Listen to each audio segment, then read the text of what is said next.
यद्वत् सवितुरुदेति करोति कर्माणि जीवलोक लोकोऽयं न तानि करोति रविर् न कारयति तद्वत् आत्मा अपि। जैसे संपूर्ण जीवलोक सविता के उदित होने पर अपने अपने अभिमत कर्मों को करने लग जाता है, भगवान सूर्य न उन कर्मों का कर्ता होता है और न कारयिता होता है। यद्वत्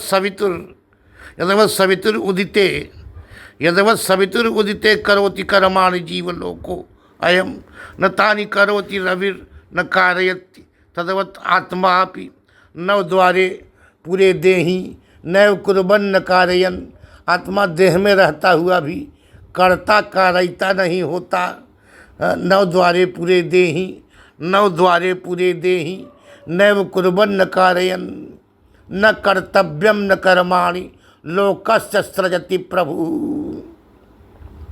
आत्मा लोक के कर्तृत्व का सृष्टा नहीं है और न कर्मों का ही सृष्टा है, अर्थात न वह कारयिता है और न करता है। कर्म शुभाशुभ फलदम अनुभवति गता गतैरिह।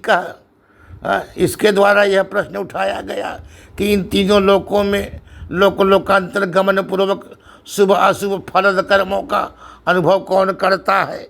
इसी के उत्तर में भगवान शेष ने कहा कि मनसो अहंकार विमूर्छितस्य चैतन्य बोधितस्य पुरुषाभिमान सुख दुख भावना भवति मूढ़स्य। इसका भाव यही है कि माया का कार्य मन स्वतः अचेतन होता हुआ भी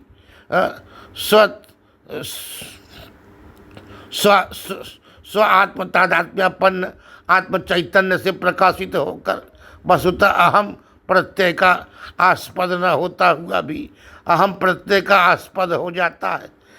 इसीलिए पुरुषो अयम दुखी अहम सुखी अहम आदि अभिमान होता है। फिर परिणाम यही निकलता है कर्ता भोक्ता दृष्टास्मि कर्मणाम उत्तमादीनाम इति तान् स्वभाव विमलो अभिमन्यते सर्वगो अपि आत्मा।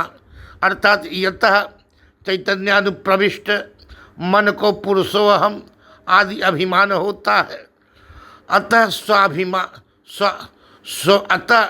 स्वभाव विमल सर्वगामी भी आत्मा मैं प्रमाता हूँ, मैं श्रौत स्मार्त कर्मों का अनुष्ठाता हूँ, मैं स्वानुष्ठित कर्मों के फलों का भोगता हूँ आदि अभिमान युक्त होता है। यद्यपि सर्वव्यापक होने से आत्मा का विशेष प्रमातृत्व कर्मदृष्टित्व स्वभाव विमल होने से कर्मानुष्ठातृत्व कर्मफल भोक्तृत्व संगत नहीं होता, तथापि पर्युष्टक अविद्या काम कर्म मन ज्ञानेन्द्रीय कर्मेंद्रीय प्राणभूत में तादात्म्य अध्यास होने से इस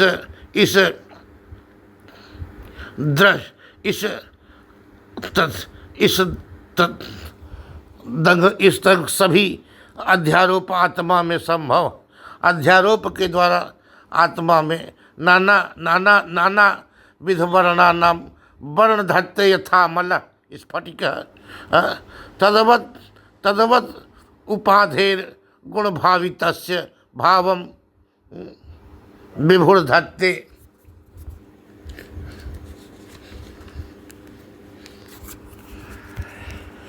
अर्थात जैसे लोक में स्वच्छ स्फटिक स्वसन्निहित जपा कुसुमादि के लोहित के प्रतिष्ठित प्रतिबिंब से लोहिता स्फटिक इस प्रतीति का विषय होता है, वैसे ही आत्मा भी प्रकृति के द्वारा प्रकाशित देहादि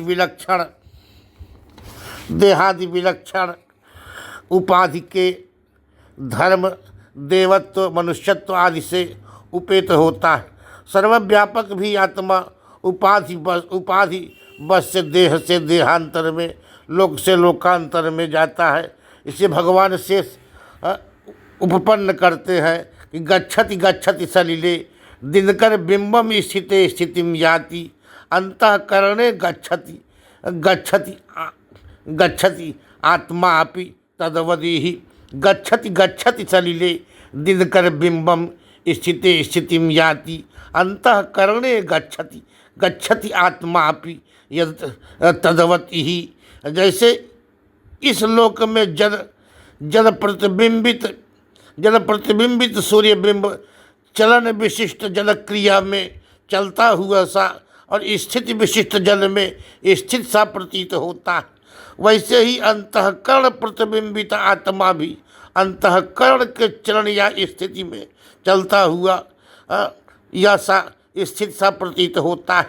गच्छति गच्छति सलिले दिनकर बिंबम स्थिते भाति। कितना अच्छा श्लोक।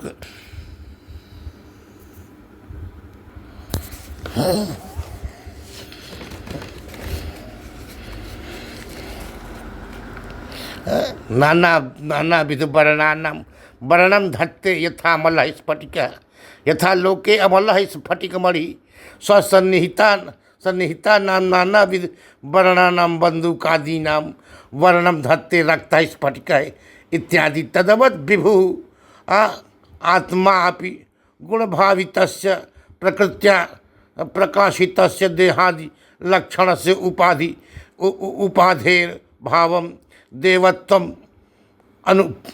अनुप्यात्वादिकं धत्ते स्वीकरोति। गच्छति गच्छति सलिले दिनकर बिंबम स्थिते स्थितिम याति इहलोके सलिल प्रतिबिंबितम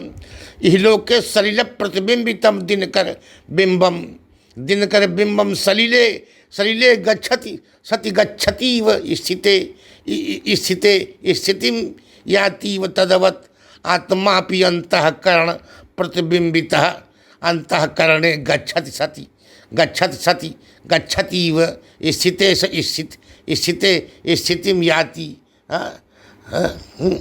राहु अदृश्योऽपि यथा सचबिंब स्थितः प्रकाशते जगति सर्वगतो अपि तथा आत्मा बुद्धिस्थो दृश्यतामेति। यथा राहु सन्नापि तमः स्वभावत्वान्न दृश्यते चंद्रबिंबे प्रतिबिंब तस्तु दृश्यते तदवत् सर्वत्र वर्तमानोऽपि आत्मा दृश्यताम नैति बुद्धिस्थस्तु दृश्यताम अस्मत् प्रत्यय विषयताम चैति तद उक्तम श्री शंकराचार्य। राहु अदृश्योऽपि यथा शशबिंबस्था प्रकाशते जगति सर्वगतोऽपि तथा आत्मा बुद्धिस्थो दृश्यतामेति।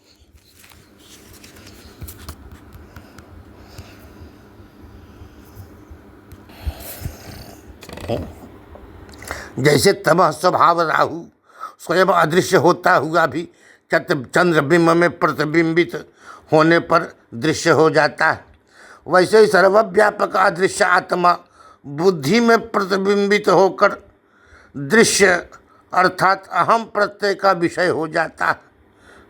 भगवत पाद श्री शंकराचार्य जी ने न तावद अयम एकांते न विषय अस्मत् प्रत्यय विषयत्वात् राहु अदृश्योऽपि यथा सचबिंबस्था सचबिंबस्था प्रकाशते जगति सर्वगतोऽपि तथा आत्मा बुद्धिस्थो दृश्यतामेति। अब यह प्रश्न उठ सकता है कि यदि आत्मा में प्रमातृत्व कर्तृत्व भोक्तृत्व आदि औपाधिक ही है तो उसका निजी वास्तव रूप क्या है। इसके उत्तर में कहते हैं सर्वगतम निरुपम अद्वैतम तच्चेतसा गम्यम यद बुद्धिगतम ब्रह्म उपलभ्यते शिष्यम बोधव्यम सति।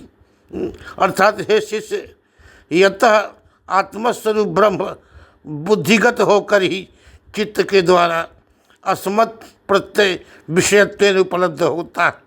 अतः यह देश काल वस्तु परिच्छेद शून्य परमानंद स्वरूप सजाति विजाति स्वगत भेद शून्य शून्य चिदेक रस है, यही समझना चाहिए। बुद्धि मनो अहंकार अहंकार अहंकारास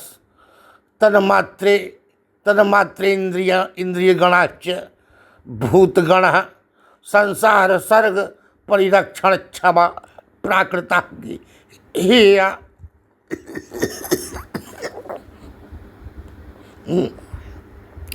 अर्थात बुद्धि महतत्व, मन अंतःकरण, अहंकार अहम तत्व, तन्मात्रा शब्द स्पर्श रूप रस गंध इंद्रिय गण पंच ज्ञानेन्द्रिय श्रोत्र त्वक चक्षु जिह्वा घ्राण पंच कर्मेंद्रिय वाक पाणी पाद पायु उपस्थ भूतगण आकाश वायु तेज जल पृथ्वी आदि सभी प्राकृत तत्व संसार के सर्जन उत्पादन एवं परिरक्षण के लिए माया कल्पित है, अतः सर्वथा हेय है।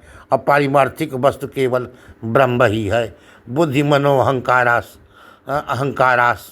तन्मात्रेन्द्रिय गणाच भूतगणा संसार सर्ग परिरक्षण क्षमा प्राकृता ही यहाँ।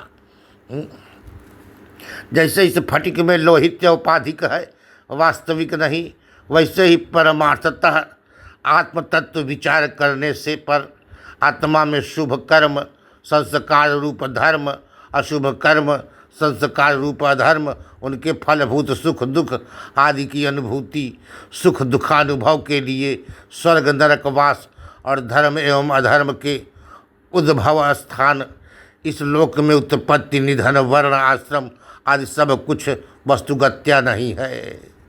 धर्माधर्मौ सुख दुख कल्पना स्वर्ग नरक वासश्च उत्पत्ति निधन वर्णाश्रमा न संति परमार्थे।